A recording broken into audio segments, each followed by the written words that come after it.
Hi guys, we are on the third story out of the 7 in this book. The third story is called The Old Magic Woman.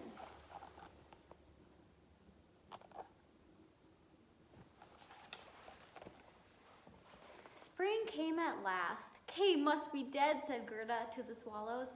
We don't think so, they replied. Gerda put on her new red shoes and went down to the river. Have you taken my playmate Kay? She asked. I'll give you my new shoes if you bring them back to me. She threw her shoes into the river, but they floated straight back. She thought perhaps she hadn't thrown them far enough, so she stepped into a boat to get further from the bank. The boat wasn't tied up and it floated off. Gerda was a little frightened, but thought perhaps the river will take me to Kay. She came to an old little house with 2 wooden soldiers outside. An old woman stepped out, leaning on a crooked stick.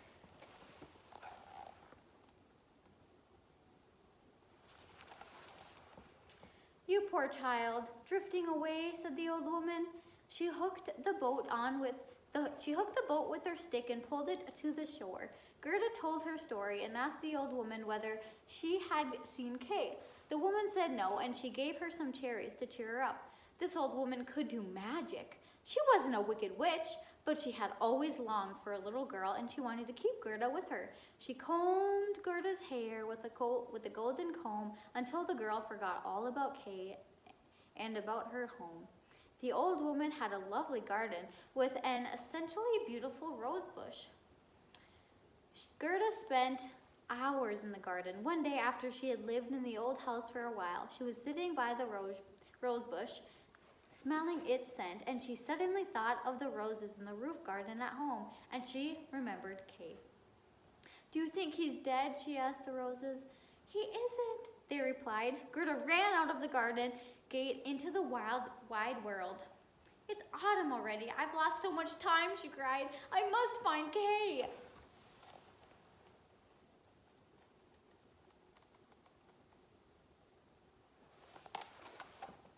This is the 4th story, The Princess and the Prince. Gerda traveled on, asking everyone she met about Kay. One day, a passing crow thought he might have seen Kay. He told her, a clever princess lives in this kingdom. She wanted to get married and declared that any handsome young man was free to come and talk to her. The one who talked best would be her husband. Yesterday, a fellow arrived with shining eyes like yours,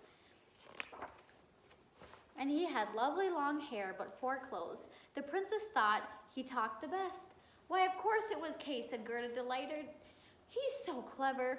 Oh, please, will you take me to the palace? My friend and I know a secret way in, said the crow. That night, Gerda had the two crows crept into the palace and found 2 beds shaped like lilies. In one lay the princess, and the other lay a young man. It looked like Kay. Gerda called his name and held up a lamp. He woke, turned, but it wasn't Kay. He only looked like Kay because he was also young and handsome. The princess woke too, in her lily bed. Gerda wept with disappointment and told the princess, the prince her story. You poor thing, they said. The prince gave her his bed to sleep in. The next day, they dressed her in silk and velvet boots and a fur hand warmer. They put her in a coach of pure gold with a tray of sugar biscuits, fresh fruit, and ginger nuts. The princess and the prince wished her good luck, and the crows flipped their black wings. Goodbye! Caw! Caw! This is the 5th story. It's called The Robber Girl. The golden coach shone like fire as it drove through the dark forest. It caught the eyes of a band of robbers. The robbers rushed out of their hiding places, seized the horses, killed the coachman, and pulled Gerda out. But before they could kill her too, a wild, mischievous robber girl shouted, Stop! That girl will play with me. I want to go in the coach with her. And she got her way. She was so spoiled and willful.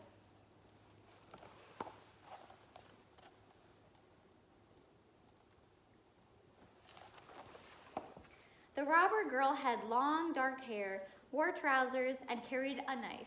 As they drove in the coach, she asked, Gerda, are you a princess? Oh no, Gerda replied and told her story. The robber girl put an arm around Gerda and said, I'll make sure they don't kill you. Well, if you must be killed, I'll do it myself. Then she took Gerda's hand warmer. At the robber's castle, the robber girl showed Gerda their bed in the corner of a large stone hall. Up above were 100 pigeons. "They're all mine," said the robber girl, "and this is my old dear." She ran her knife under a neck of a reindeer tied in the corner. "Tickle, tickle," she said, and laughed as the poor creature backed away in fear. The robber girl asked Gerda to tell her again about Kay, and she fell fast asleep listening. But Gerda, not knowing whether she'd live or die, lay awake. In the quiet dark, the pigeons called down, "Coo, coo, we've seen Kay. The Snow Queen took him beyond Lapland to where the ice never melts." "Oh, how will I ever get that far north?" sighed Gerda. Then the reindeer said with sparkling eyes, "I was born in Lapland." In the morning, Gerda told all this to the robber girl, who said to the reindeer, "I love tickling you with my knife, but I'll let you go, so you can take Gerda to Kay." The reindeer leapt for joy. The robber girl gave Gerda big woolen mittens to say goodbye. The reindeer sped through the forest all the way to Lapland.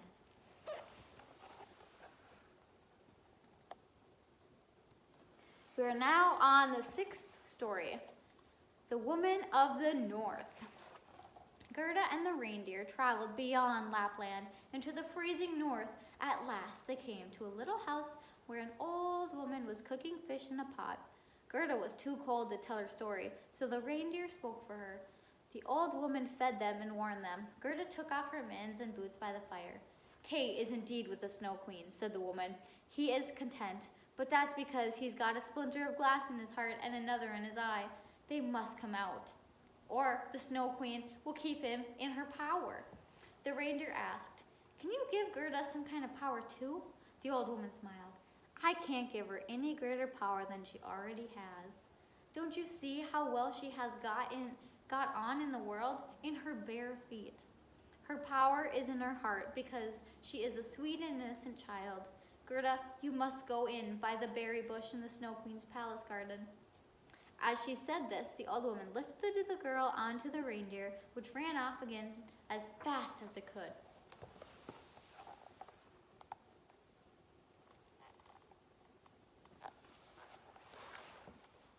"Oh, my boots, my mittens!" cried Gerda, who left them behind, but the reindeer hurried on. At the berry bush in the Snow Queen's garden, with tears rolling down its cheeks, the reindeer kissed Gerda, who stood in the snow in her bare feet.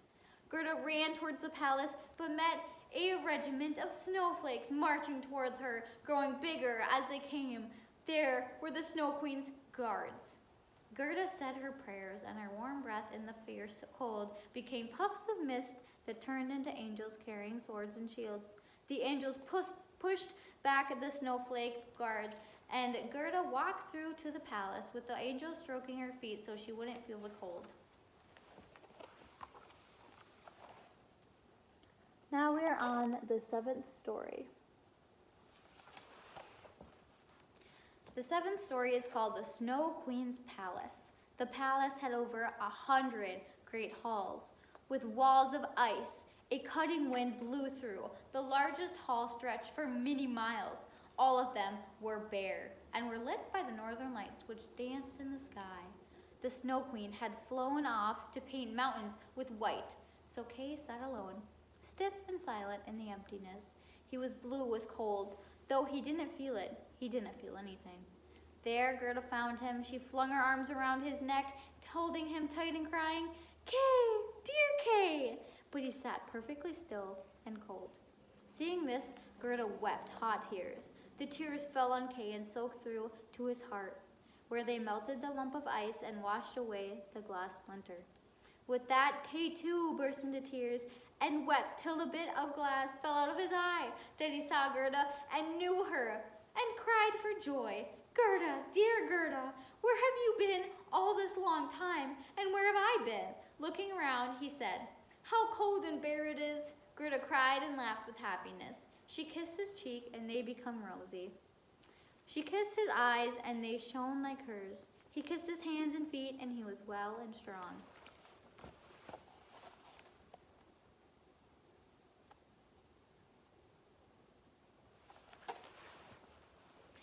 in hand, Kay and Gerda walked out of the palace, talking of home, of their families, of the roses on the roof garden. Wherever they went, the winds dropped and the sun broke through the clouds. When they got to the berry bush, the reindeer was waiting to take them home to their own country. There, green things were growing and the birds were singing.